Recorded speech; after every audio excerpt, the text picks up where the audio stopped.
dalam keadaan sehat walafiat.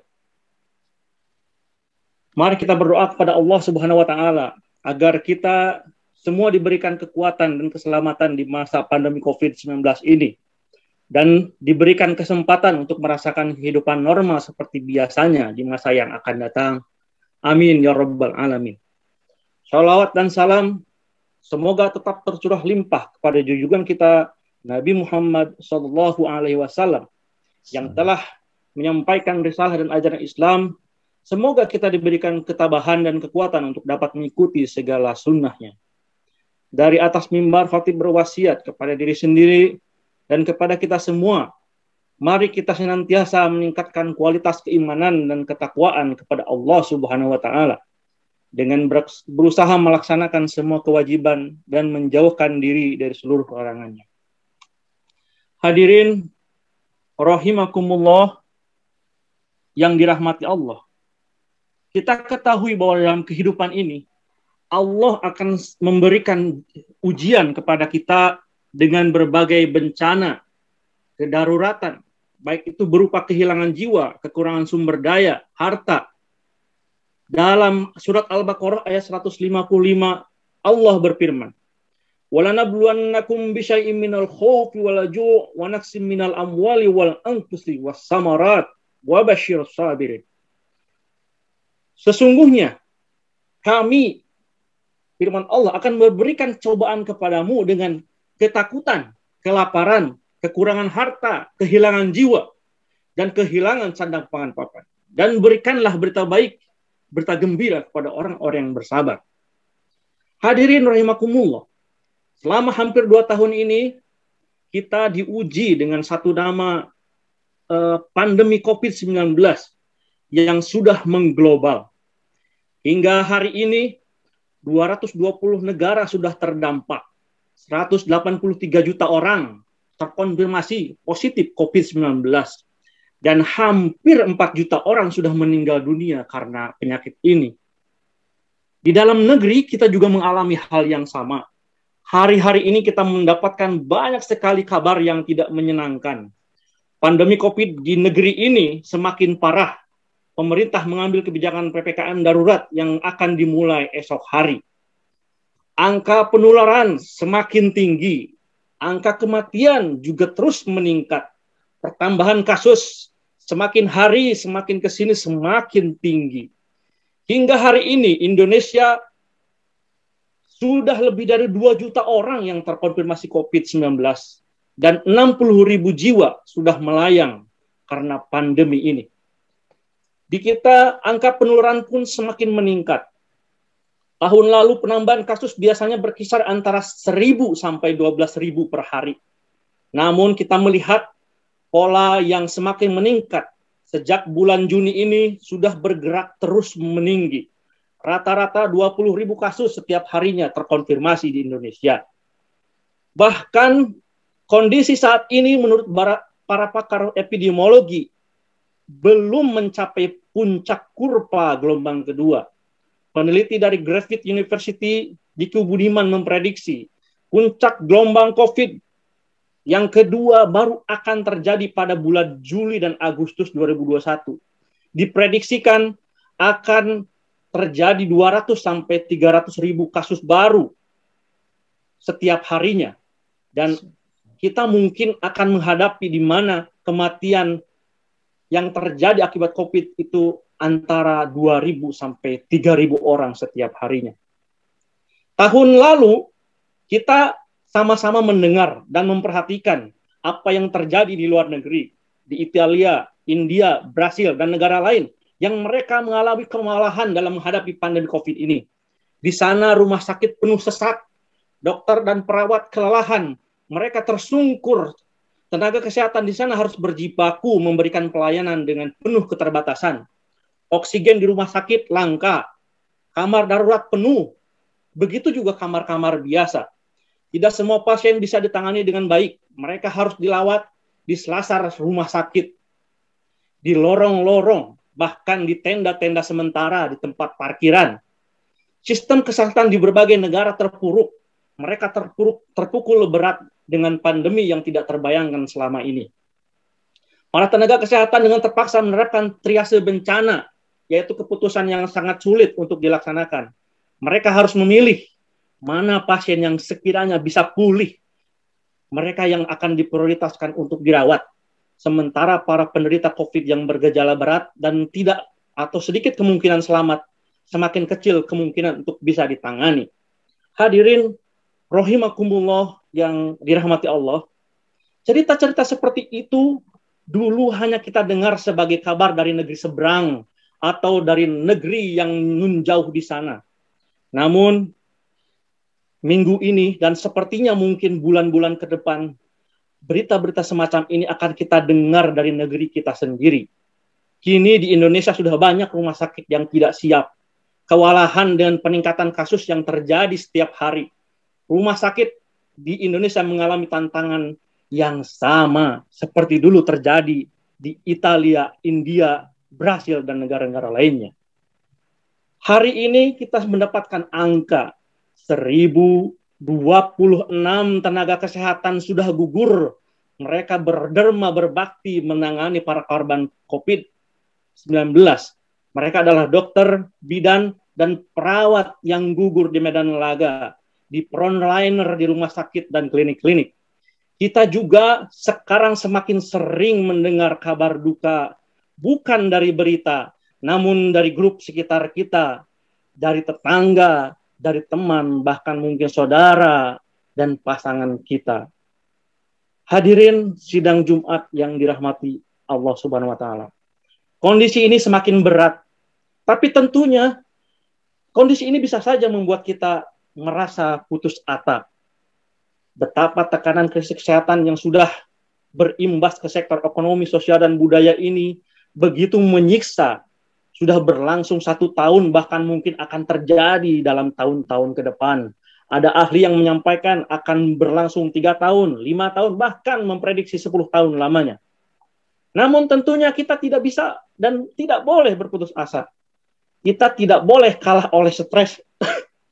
Bahkan juga kita tidak boleh mengambil sikap yang sebaliknya, bersikap apatis, ignorance, berpura-pura bahwa pandemi ini tidak ada. Itu bukanlah sikap yang tepat. Karena putus asa berarti kita tidak percaya bahwa Allah adalah Maha Rahmat dan selalu memberi jalan kepada umat manusia. Allah Subhanahu wa Ta'ala berfirman dalam surat Al-Hijr ayat 55 sampai 56.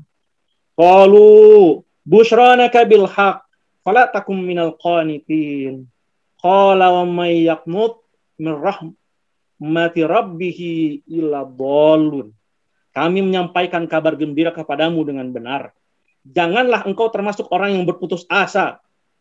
Tidak ada yang berputus asa dari rahmat Tuhannya kecuali orang-orang yang sesat. Dalam ayat lain, Allah berfirman, "Wala tayasu min ruhillah, innahu la yayasu min ruhillah illal qaumul kafirun." Dan janganlah kamu berputus asa dari rahmat Allah. Sesungguhnya tidak ada yang berputus asa dari rahmat Allah, melainkan kaum yang kafir. Rasulullah SAW juga mengingatkan kita. Suatu saat, ada seorang lelaki yang berkata kepada Rasulullah, wahai Rasulullah, apa itu dosa besar?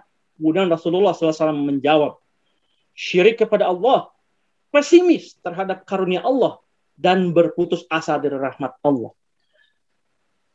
Berbagai ayat ini dan juga hadis mengingatkan kita bahwa kita harus senantiasa berprasangka baik kepada Allah dan meyakini bahwa dalam setiap bencana, dalam setiap kesulitan, termasuk pandemi ini akan selalu ada hikmah, akan selalu ada rencana Allah di balik itu. Hadirin rahimakumullah. Jika kita melihat gambaran besar secara makro maupun secara ekonomi ataupun sosial, dalam lintasan sejarah, pandemi, bencana besar, atau perang dunia sebetulnya adalah momentum kita untuk berkembang menjadi lebih baik. Selalu ada peluang untuk menjadi lebih baik setelah krisis, karena hidup ini adalah siklus yang berputar secara terus-menerus. Allah berfirman, "Iyam saskum qarhun faqad massal qauma qarhun misluhu wa tilkal ayyamu nudawiluha bainan nas Waliya'lamallahu allazina amanu wa yattakhidha minkum syuhada wallahu la yuhibbudz zalimin.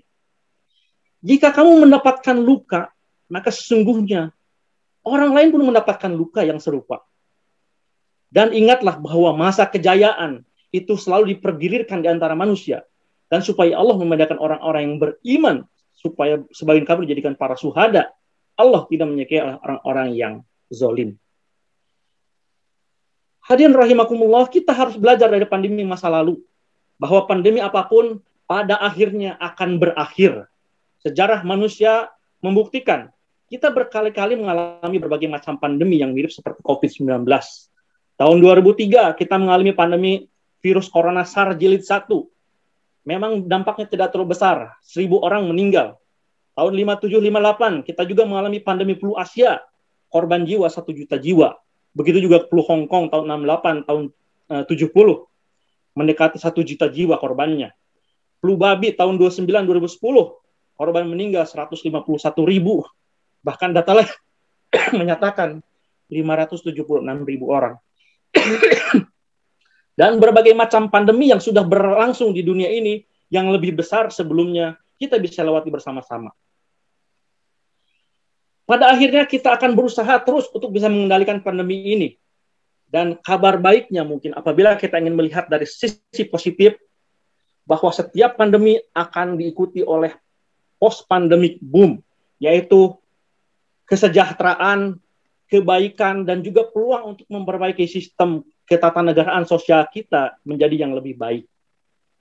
Setelah pemerintah mengeluarkan ataupun mencabut berbagai pembatasan perseorangan untuk tidak bepergian, maka orang akan kembali keluar bepergian, makan di luar, menginap di hotel. Roda ekonomi akan kembali bangkit. Dunia juga melaksanakan saat ini, tanda-tanda itu sudah bisa terlihat. Pelaksanaan vaksinasi saat COVID saat ini tercatat sebagai salah satu vaksinasi tercepat dalam sejarah manusia.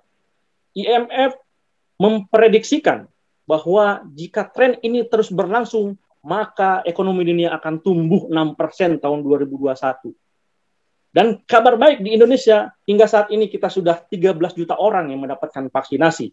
Ini memang bukan angka yang sesuai dengan target, namun kita mengalami progres yang cukup baik. Sejarah mengajarkan kepada kita bahwa pandemi ini bisa kita atasi.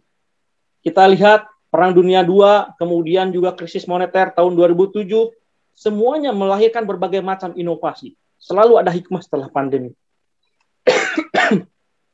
Yang paling penting adalah bagaimana faktor kita menyikapinya.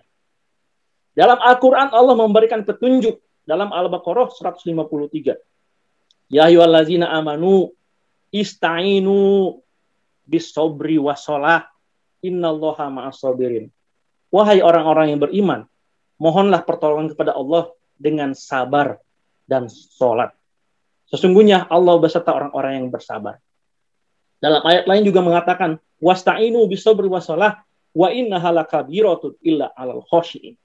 Jadikanlah sabar dan sholat sebagai penolongmu. Sesungguhnya memang itu sungguh berat, kecuali orang-orang yang khusyuk, orang-orang yang fokus terhadap rencananya.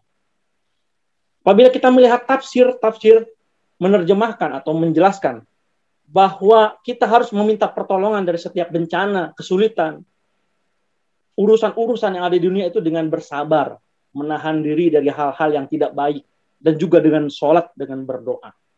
Ibnu Katsir menafsirkan bahwa sabar adalah bukan berarti pasrah, bukan berarti menyerah. Sabar adalah kondisi jiwa yang tidak suka dengan musibah buruk yang menimpanya. Kemudian ia keluar untuk melakukan ikhtiar meninggalkan bencana itu dengan segala tenaga. Sabar itu adalah aktif, bukan pasif. Dalam ayat lain Allah berfirman, wa'iddu lahum mastata'tum min quwwatin wa min ribiyatil khayli turhibuna bihi aduwallah wa aduwakum wa akharina min dunihim la ta'lamunahumullah ya'lamhum wa ma tunfiqu min syai'in fi sabilillah yuwaffa ilaikum wa antum la tuzlamun. Dan persiapkanlah dengan segala kemampuan untuk menghadapi mereka dengan kekuatan yang kamu miliki. Pasukan berkuda yang dapat menggentarkan musuh, dan orang-orang lain mereka yang tidak mengetahuinya, tetapi Allah mengetahuinya. Ayat ini menyatakan bahwa kita harus menggunakan apapun yang kita miliki untuk bisa keluar dari kesulitan dan bencana ini. Solusi terhadap bencana dari sejak dulu sampai sekarang tidak berubah. Pandemi penyakit menular hanya bisa kita lawan dengan disiplin menjaga jarak, menggunakan masker, mencuci tangan dengan sebaik-baiknya, kurangi kerumunan. Dan begitu juga kita harus semaksimal mungkin untuk melakukan pelacakan, tracking, testing kepada seluruh warganya, dan juga menggalakkan vaksinasi untuk mendapatkan kekebalan kelompok. Jurusnya sama, tidak ada yang aneh, tidak ada yang rumit. Namun semua itu memerlukan kesabaran, komitmen, dan kedisiplinan kita untuk melindungi diri kita sendiri dan orang lain. Marilah kita berusaha sekuat tenaga berperan aktif menyelesaikan pandemi ini dengan sebaik-baiknya. Karena pada akhirnya, setelah kesulitan, Allah pasti akan memberikan jalan kemudahan yang akan didapatkan oleh mereka yang mau bersabar, berdoa, dan bersekuat tenaga, mengeluarkan segala daya upayanya untuk melawan ataupun mengendalikan pandemi ini. Barakallahu li walakum fil Qur'anil azim wa nafa'ani wa iyyakum bima fihi minal ayati wa zikril hakim wa taqabbal minni wa minkum tilawatahu innahu huwas samiul alim.